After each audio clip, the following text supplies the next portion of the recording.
The wedding had cost over $50 million. Private jets lined the airport runway. Luxury cars stretched for nearly a mile outside the cathedral. Politicians, celebrities, CEOs, and members of influential families had traveled from around the world to witness what the media had already named the wedding of the decade. Every detail had been perfected. The flowers had been flown in from the Netherlands. The crystal chandeliers hanging above the reception hall had been imported from Italy. The bride's gown was worth more than most homes. Reporters crowded outside the cathedral gates, hoping to capture a glimpse of the billionaire couple everyone believed was destined for a perfect future. But 30 minutes before the ceremony began, every guest received the same message on their phone.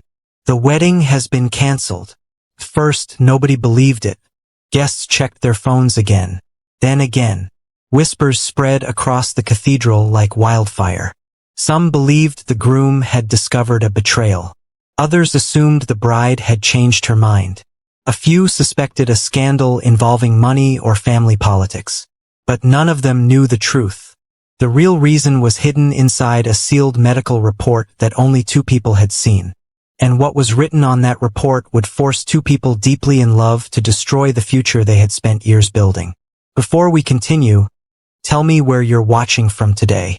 And if you enjoy emotional billionaire stories filled with shocking twists and unforgettable endings, make sure you follow for more stories like this. Ethan Blackwood was not born into wealth. He built his fortune from nothing. At 34 years old, he owned one of the largest technology empires in the world. Financial magazines called him a genius. Competitors called him ruthless. Investors trusted him with billions.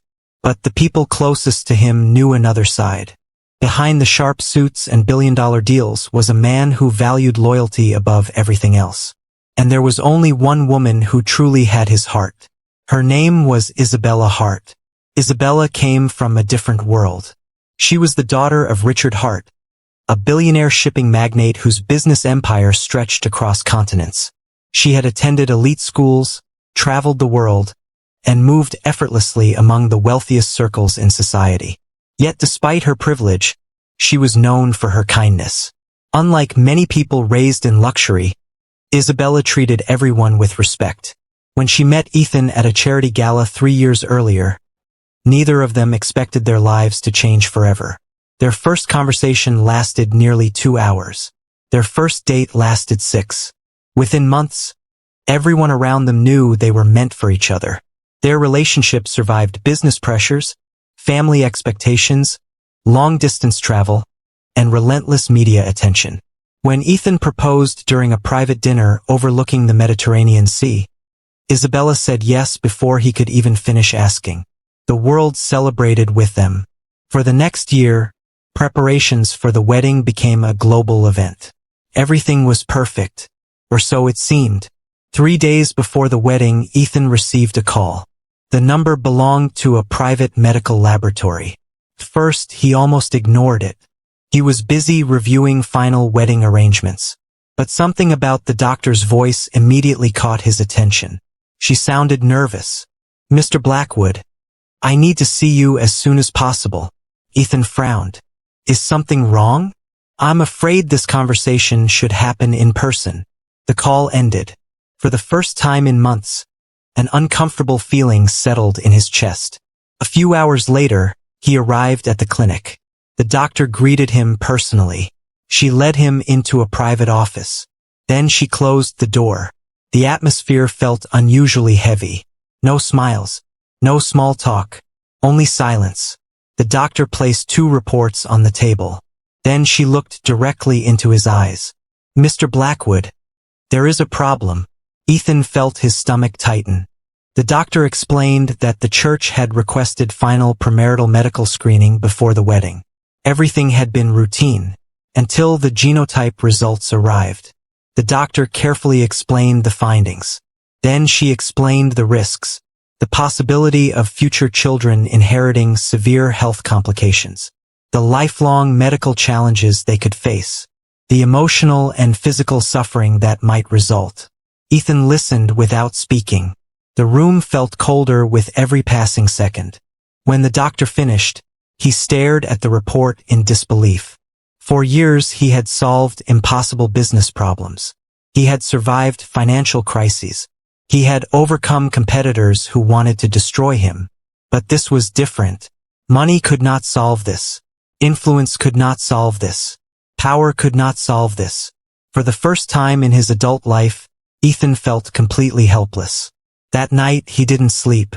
He sat alone in his penthouse overlooking the city. The medical report remained on the table beside him. He read it again, and again, and again, each time hoping the words would somehow change. They never did. The next day, he contacted specialists from around the world. Some of the most respected medical experts reviewed the results. Every answer was the same. The report was accurate.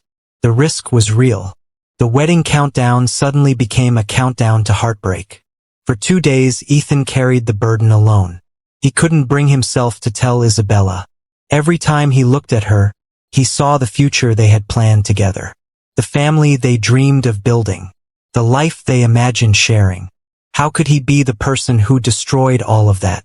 But secrets have a way of revealing themselves. The night before the wedding, Isabella noticed something was wrong. Ethan barely spoke during dinner. His smile seemed forced. His eyes looked exhausted. Finally, she confronted him. "What are you hiding from me?" Ethan remained silent. "Tell me the truth." Slowly, he reached into his briefcase. Then he handed her the report. Isabella read it once. Her face changed. She read it again. Then a third time. The silence that followed felt endless. Neither of them spoke. Neither knew what to say. The future they had spent years building seemed to crumble before their eyes. Hours passed. Sometimes they cried. Sometimes they argued. Sometimes they sat in silence. Both searched desperately for another solution. Neither found one. As dawn approached, reality became impossible to ignore. The wedding was only hours away.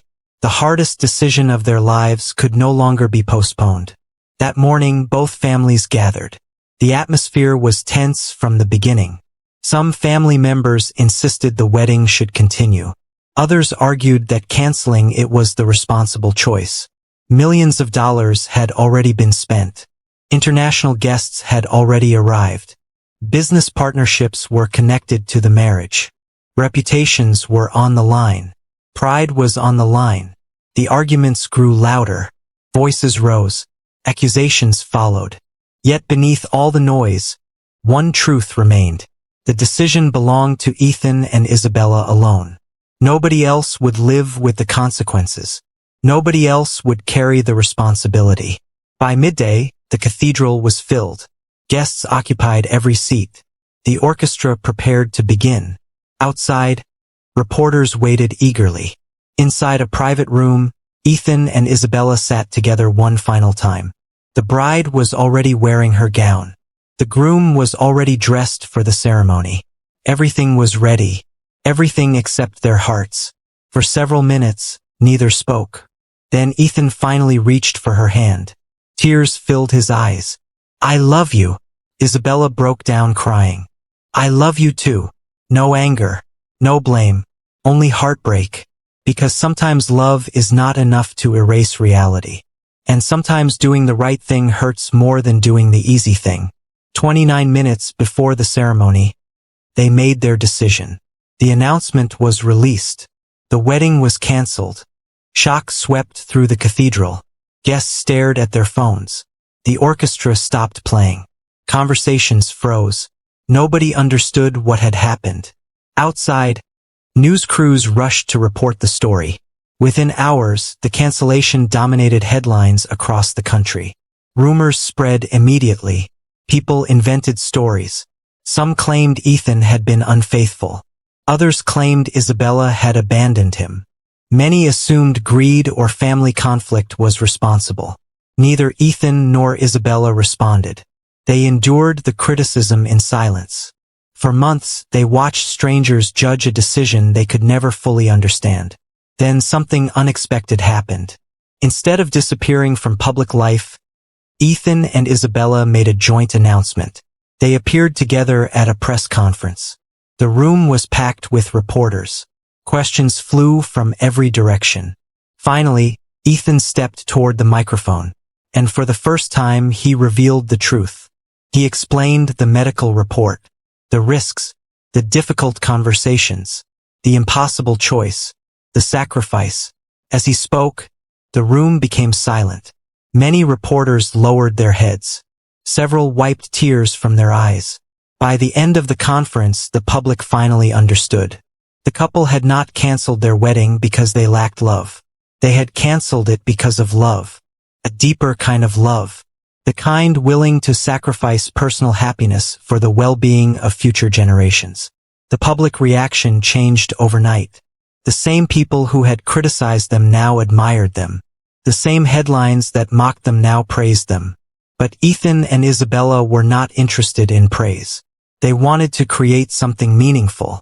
Instead of spending millions on another wedding, they launched a global foundation dedicated to genotype awareness, free testing, and support for families affected by sickle cell disease. The organization grew rapidly. Thousands of couples received free counseling. Thousands more received testing. Countless families benefited from the resources they provided. Years later, during one of the foundation's charity events, a young mother approached them carrying a healthy child. Tears streamed down her face. She thanked them for the awareness campaign that had encouraged her and her husband to get tested before marriage. Then she looked at her child and said softly, "Your sacrifice protected families like mine." For several moments, neither Ethan nor Isabella could speak, because in that instant they finally understood something. Their love story had never truly ended. It had simply become something greater than themselves. And sometimes the greatest act of love is not holding on. Sometimes it is having the courage to let go.